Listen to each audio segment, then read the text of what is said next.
Assalamualaikum warahmatullahi wabarakatuh. Waalaikumsalam.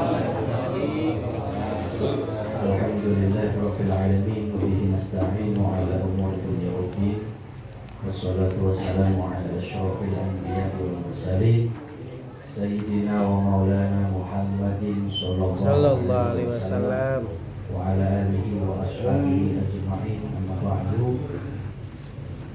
Hadratul mukarramun para asatidz, para orang tua, terkhusus guru-guru kita, Bapak Ustaz Syarudi, Bapak Ustaz Rasimi, Bapak Ustaz Sandi, Bapak Musri, Bapak Ustaz Jodowi, Bapak Ustaz Mukmin, Bapak Ustaz Samsudin, serta para orang tua lainnya juga yang sama-sama kita hormati, Shahibul Majlis keluarga besar almarhum Bapak Haji Ma'in sekeluarga, mudah-mudahan ditambah-tambahkan kemuliaan Allah Subhanahu wa taala. Puji serta syukur mari sama kita aturkan kepada Allah Subhanahu wa taala. Alhamdulillah malam hari ini kita turut kumpul hadir untuk terus melanjutkan kebaikan kita, melanjutkan ta'lim kita, mudah-mudahan mendapatkan kunjuran rahmat dari Allah Subhanahu wa taala. Sholawat serta salam mudah-mudahan Allah senantiasa sampaikan rahmatnya, curahkan kasih sayang kepada Nabi yang mulia Nabi Muhammad sallallahu alaihi wasallam. Rahmatnya Allah, kasih sayang Allah juga tercurah kepada para keluarganya, para sahabatnya, tabi'in-tabi'atnya, terkhusus kita selaku umatnya. Mudah-mudahan nanti di yaumul qiyamah kita sama-sama mendapatkan syafaatnya. Amin ya rabbal alamin. Kita fatihahkan terlebih dahulu untuk Imam An-Nawawi. Kita biarkan sama-sama kita baca dengan harapan mudah-mudahan kita mendapatkan manfaat dan barokah ilmunya. Amin. Juga mudah-mudahan dengan barokah Fatihah ini senantiasa segala hajat dan kebutuhan kita dikabulkan oleh Allah Subhanahu wa taala.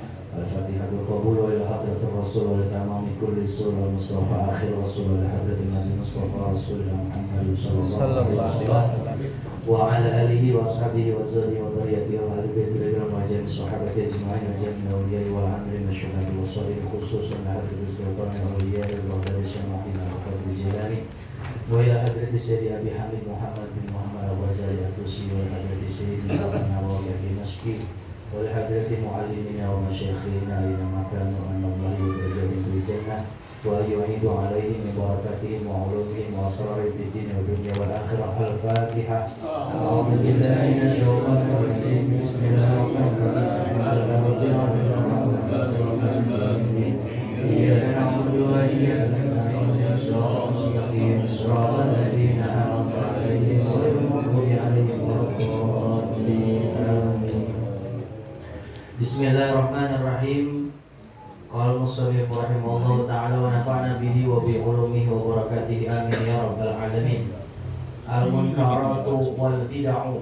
Hadis yang kelima, al-hadisul khamis. Al-munkaratu wal bid'ah. An ummil mu'minina Ummi Abdillah Aisyah radhiyallahu anha qalat. Diriwayatkan dari Ummul Mukminin, ibunya orang-orang yang beriman, Ummu Abdillah Aisyah, yaitu Aisyah radhiyallahu anha. Siti Aisyah ini adalah satu-satunya istri baginda Rasul. Lam yatazawwaj Rasulullah sallallahu alaihi wasallam bikran ghairaha. Satu-satunya istri Rasul yang perawan. Selebihnya itu janda, kemudian budak, hamba sahaya, ya. Tapi jandanya janda kaya, Khadijah. Wa kanat shawamata qamata sahibata karamin wa zuhdin wa fiqhin wa ilmin wa hifdin wa fasahatin. Aisyah juga termasuk sahabat Nabi yang alim, yang zuhud, yang faqih, yang juga fasahatul lisan, yang lisannya juga fasihat. Makanya Siti Aisyah termasuk istri yang paling paling kritis di antara istri-istri yang lain. Istri baginda Rasul itu masing-masing backgroundnya, latar belakangnya berbeda-beda, tidak semua sama, tetapi ada yang tadi janda, hamba sahaya, budak, dan perawan yang satu-satunya adalah Aisyah. Dan di satu riwayat dikatakan bahwa Aisyah itu dinikahi oleh Rasul pada usia 6 tahun. Ada juga yang mengatakan 9 tahun.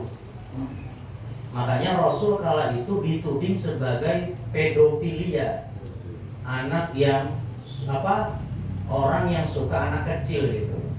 Dulu kan kita pernah ada namanya kasus Syekh Puji yang menikahi perempuan di bawah umur. Nah, Rasul dulu kala itu dituding sebagai pelaku pedofilia karena suka kepada anak kecil. Tetapi itu dibantah karena Rasul menikahi Aisyah hanya dalam waktu akad saja. Tapi ketika kumpul dalam satu atapnya itu ketika sudah balik dewasa. Sebagian mengatakan seperti itu. Jadi bukan berarti ketika habis akad langsung di satu rumah kan bersama Nabi, tidak. Bisa di demo kan gitu. Wa ruwiya anha alfu hadisin wa mi'ata hadisin wa asyrata ahadis. Beliau juga termasuk ahadul mukassirin min hadis Rasulullah, termasuk salah satu sahabat yang juga paling banyak meriwayatkan hadis setelah Abu Hurairah. Hadis yang beliau kumpulkan dan beliau riwayatkan itu sebanyak alfu hadisin 1000, wa mi'ata 200, wa asyrata ahadis 10 berarti 1120 hadis. Kalau kemarin Abu Hurairah itu bisa sampai 5.300 sekian hadis. Nah ini Siti Aisyah sampai ribuan hadis. Dikatakan wajar dan pantas karena memang Aisyah membersamai Rasul, satu atap bersama Rasul. Bahkan hadis yang terkecil sekalipun Aisyah meriwayatkannya, seperti masuk kamar mandi Rasul pakai kaki kiri, keluar kaki kanan. Terus pakai pakaian, Nabi menggunakan pakaian tangan kanan dulu, kemudian tangan kiri. Dan itu yang hal-hal yang terkecil yang meriwayatkan adalah Siti Aisyah radhiyallahu anha. Sayangnya beliau tidak dikaruniai anak dan Rasul. Yang dikaruniai anak itu hanyalah Siti Khadijah sebanyak 6. Kemudian yang satunya adalah Ibrahim. Ibrahim itu dari induk yang berbeda. Ibunya namanya Mariatul Qibtiyah. Jadi Rasul dan Khadijah punya anak 6. Yang 4 putrinya itu Zainab, Ruqayyah, Ummu Kulsum, Fatimah. Yang kedua Abdullah dan Qasim, 6 membersamai dengan Khadijah. Tapi yang satu ada namanya Ibrahim. Itu dari induk yang berbeda, namanya Mariatul Qibtiyah. Itu hasil dari hadiah Raja Mesir ketika diaturkan masuk Islam, diajak masuk Islam, dilayangkan surat dari Mekah berangkat ke Mesir, tapi Raja Muqawqis tidak berkenan untuk masuk Islam, menolaknya dengan cara halus. Saya tidak berkenan untuk memeluk agama Anda ya Rasul, ya Muhammad bahasanya. Tetapi untuk mengganti itu saya menghibahkan budak saya. Tuh, tapi dengan jutaan uang juga mungkin gitu ya. Di antaranya 1 Maria, 2 Sirin. Nah yang kalau Sirin ini dinikahi oleh sahabat, sampai Indonesia namanya Sirin Sungkar.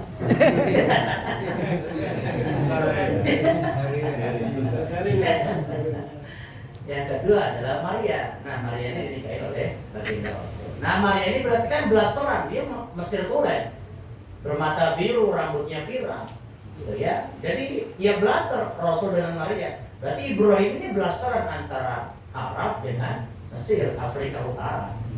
Nah dari Maria ini berarti kan budak, kemudian dinikahi Rasul, punya anak satu namanya Ibrahim. Sayangnya anak-anak Rasul itu tidak ada yang tumbuh kembang sampai dewasa sampai memiliki anak, tidak ada.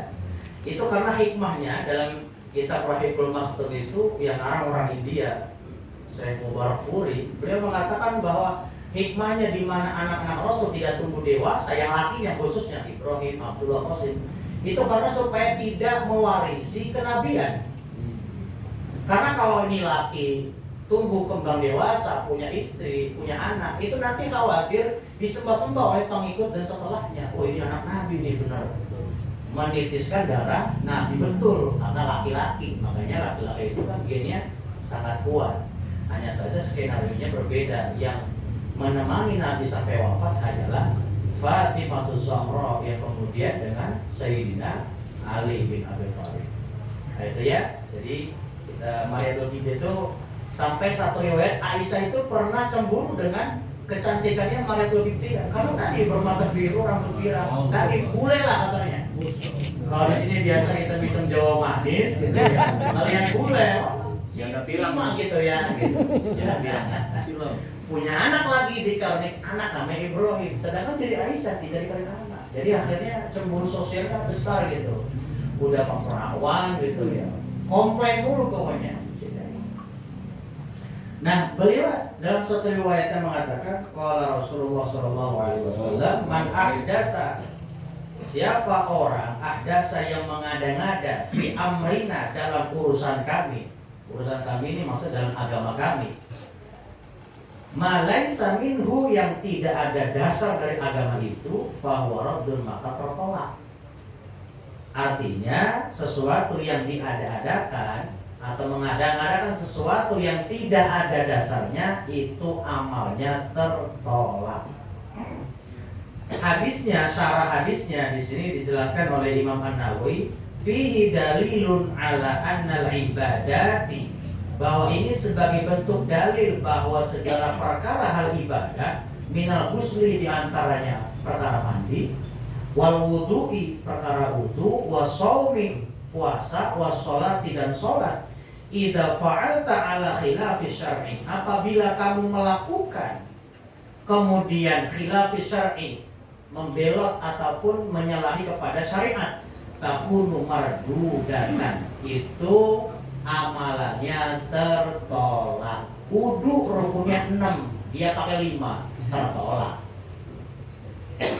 Kemudian puasa, namanya puasa Ramadan, dia nggak puasa. Atau puasa harusnya 30 hari, dia cuma 20 hari. Berarti yang sisanya itu tertolak dan harus diganti. Kemudian ala fa'iliha, itu tertolak bagi siapa? Bagi pelakunya. Wa annal malal makhudha bil aqdil fasidi, juga begitu dengan harta yang diambil dengan cara akad yang rusak, fasid. Yajibu radduhu ala sahibihi, maka wajib dikembalikan kepada pemiliknya. Gosok namanya, mengambil hak orang lain. Nah, ada cerita di sini, ada riwayatnya. Waqad qala sallallahu alaihi wasallam lilladzi qala lahu. Rasul kala itu pernah didatangi oleh seseorang, kemudian dia berkata, inna ibni kana asifan ajiran. Ya Rasul, aku mengadukan kepadamu bahwasannya inna ibni, anakku ini, asifan, dia menjadi buruh, dia menjadi pekerja, ala hada, kepada orang ini. Contohnya saya ngadepin nih Pak Musri, ini ada orang yang kemudian kerja sama Pak Musri, fazana bimro'atihi, ini orang kemudian menzinai kepada istrinya Pak Musri. Tuh. Wa inni ukhbirtu anna ala ibni ar-rajama faftadaitu minhu bimi'ata syatin wa waladatin, bahwa aku diberi kabar anak ini dirajam karena dia memperkosa majikannya. Faftadaitu, kemudian aku menebusnya minhu, dari kesalahan itu, bimi'ati syatin, dengan berapa? 100 kambing, wa walidatin, dan 1 hamba sahaya. Maksudnya gimana? Jadi kesalahan seseorang ditebus dengan harta. Berarti kan kayak apa itu namanya? Tebusan baptis ya. Kalau orang Kristen itu nebus dosa namanya. Iya. Nebus dosa, dibayar gitu ya. Kalau malamnya habis clubbing, malamnya habis main cewek, besoknya dia nebus dosa berapa juta, dileletin ke kolam bersih kaki kan gitu ya. Kan kalau dibaptis, makanya kalau pengen kaya jadi pastor, jangan jadi ustaz.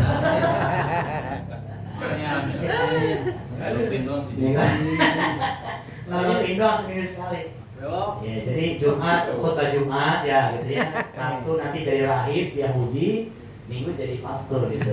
Senin masuk Islam lagi. ada harinya. Ada harinya. Maka Rasul gimana? Faqala Rasulullah sallallahu alaihi wasallam, al-walidatu wal ghanamu raddun 'alaika. Itu hamba sahaya wanita wal ghanamu dan kambing yang ratusan tadi untuk menebus dosa zina tadi. Raddun 'alaika. Balikin kepada kamu. Artinya tertolak, enggak diterima. Maka dari itu dosa tidak bisa ditebus dengan uang. Kalau kita kan alhamdulillah dosa ditebusnya dengan istighfar, taubatan nasuha. Murah kan sebenarnya, cuman banyak yang nggak mau gitu loh. Surga itu murah, yang malah yang banyaknya orang yang mahal-mahal tujuannya kemana? Ke neraka kan. Beli minum-minuman kudu modal, iya. Dugem kudu modal, kan? Make cewek kudu modal. Kalau dapat surga, tibang duduk ngedengerin bawa berkat surga. Masih banyak yang nggak mau gitu, Masya Allah. Wa fihi dalilun ala anna man ibtada'a fid dini bid'atun. Nah, ini berarti masuk kepada perkara bid'ah. Wa fihi, dan di dalam hadis ini dalilun juga menjadi petunjuk ala anna, bahwasannya man ibtada'a, siapa orang yang mengada-ngada fid dini dalam hal agama, bid'atun, itu dikatakan bid'ah la tuwafiqus syar'u fa ismuha alaihi. Yang tidak sejalan dengan syariat maka itu hukumnya dosa. Tapi sekarang kita ini dalam rangka peringatan Maulid Nabi yang banyak orang meneriakkan bid'ah, tidak sejalan dengan syariat. Nah, maka kita kembalikan kepada mereka yang teriak bid'ah, yang teriak haram.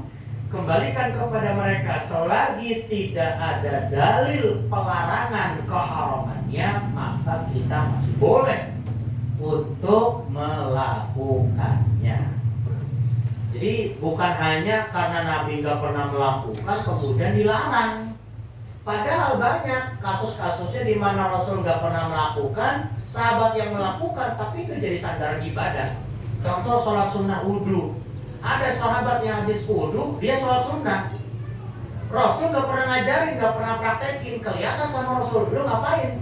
Habis wudu kok sholat? Ditanya begitu. Saya hanya melakukan kebaikan setelah kebaikan ya Rasul. Apa itu? Saya kan wudu, kebaikan. Habis kebaikan, saya lanjutkan kebaikan. Apa? Sholat. Akhirnya Rasul menyetujui perbuatan tadi. Dan itu menjadikan standar bahwa mengada-ngadakan sesuatu selagi tidak ada dalil pelarangannya maka masih boleh.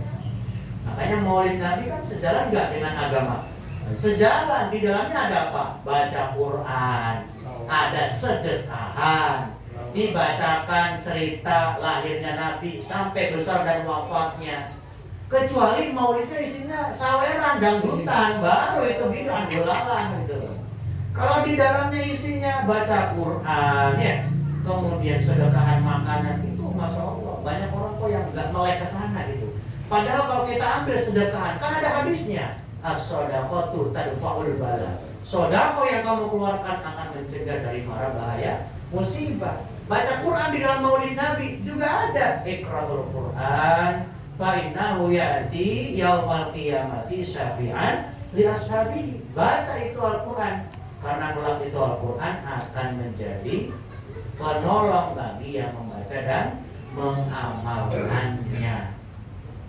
Apalagi membaca puji-pujian, wah itu akan menjadi standar hidup kita untuk mengambil teladan dari idola kita Nabi Muhammad SAW. Jadi ini hadis ini paling ramai dipakai oleh orang-orang sebelah. Man ahdasa fi amrina, sampai hafal orang nggak pernah ngaji juga. Iya, kullu bid'atin dolalah wa kullu dolalatin bid'ah. Masya Allah, setiap bid'ah itu sesat dan setiap sesat neraka. Kayaknya dia udah pernah ke neraka gitu. Dikit-dikit neraka, dikit-dikit neraka. Jadi surga yang sebegitu luasnya, kenapa harus diklaim satu orang? Kenapa harus diklaim satu kelompok? Itu kan surga luas. Nah kita aja se-Indonesia belum pernah ke Papua, kampung lagi, Lombok lagi, kan gitu. Segitu luas Indonesia, masih di situ-situ aja gitu. Itu artinya banyak orang yang gagal paham dalam memaknai hadis hanya secara tekstual, tidak secara kontekstual. Seperti hadis yang pernah saya sampaikan bahwa la tadkhulul malaikatu fihi kalbun wa suratun. Malaikat gak akan pernah masuk di dalam satu rumah manakala ada anjing dan foto. Berarti kan orang Wahabi gagal paham bahwa kalau ada masang foto, malaikat gak bakal masuk. Waduh, ada foto Prabowo, malaikat gak bakal masuk. Berarti cemen malaikatnya. Kalau mau Prabowo kan gitu kasarnya. Yang dimaksudkan apa? Malaikat gak masuk ke dalam satu rumah manakala ada foto dan anjing. Yang dimaksudkan adalah orangnya itu fotonya, anjing itu karakternya. Maka malaikat gak bakal masuk ke dalam satu rumah manakala itu rumah orang yang gak pernah ibadah, karakternya kayak anjing. Begitu. Coba lihat anjing. Tengah malam masih mau, tapi kalau mau subuh Tidur. iya. Gak pernah saya dengar jam 4 tuh masih ada gonggongan anjing, gak ada. Malah ayam yang ada. Tapi kalau jam 2, jam 3 masih ada tuh gonggongan anjing. Menjelang subuh gak ada tuh karakter orang itu. Rumah yang di dalamnya tidak dibacakan Quran, rumah yang di dalamnya tidak dilaksanakan ibadah, itu persis seperti suratun. Berarti gambar orangnya, penghuni rumahnya. Kalbun anjingnya itu adalah karakter orangnya. Nah sekarang emang kita nggak boleh biar anjing? Ya boleh, kenapa? Orang bandara tuh, yang megang anjing orang kita, orang Islam. Pernah nanya, gimana Ustaz saya tiap hari selalu megang anjing? Ya nggak apa-apa, kenapa? Yang penting cara bertoharohnya benar gitu ya. Kalau mau sholat berarti harus pakai 7 kali basuhan, salah satunya dengan debu, tanah. Udah sholat dohor. Habis dohor pegang anjing lagi, anjing pelacak lagi ke bandara, ke lapangan, muter-muter. Ya nggak apa-apa. Karena memang dulu juga sahabat banyak yang memelihara anjing untuk apa? Menjaga rumahnya dari kemalingan. Karena mohon maaf, para sahabat juga kan rumahnya nggak kayak kita, gang-gang sempit begini. Rumahnya mencelok-mencelok kapuk, nanti ketemu lagi lubong, ketemu lagi perampatan, pangkalannya tempat Bang Beong dagang, tahu. Jadi kalau rumahnya dempet-dempetan ya nggak perlu anjing. Iya, ada orang ngegibah juga udah jadi satpam itu. Tapi kalau orang dulu kan nggak bisa seperti itu. Belum ada lampu, belum ada internet. Habis maghrib aja udah sepi orang. Di rumah kita juga dulu seperti itu, belum ada lampu. Habis sisa udah ya aja, udah sepi. Nah maka dari itu ini menjadi standar bahwa mengada-ngada sesuatu dalam hal ibadah yang dimaksudkan yang masih ada jalur syariatnya diperkenankan.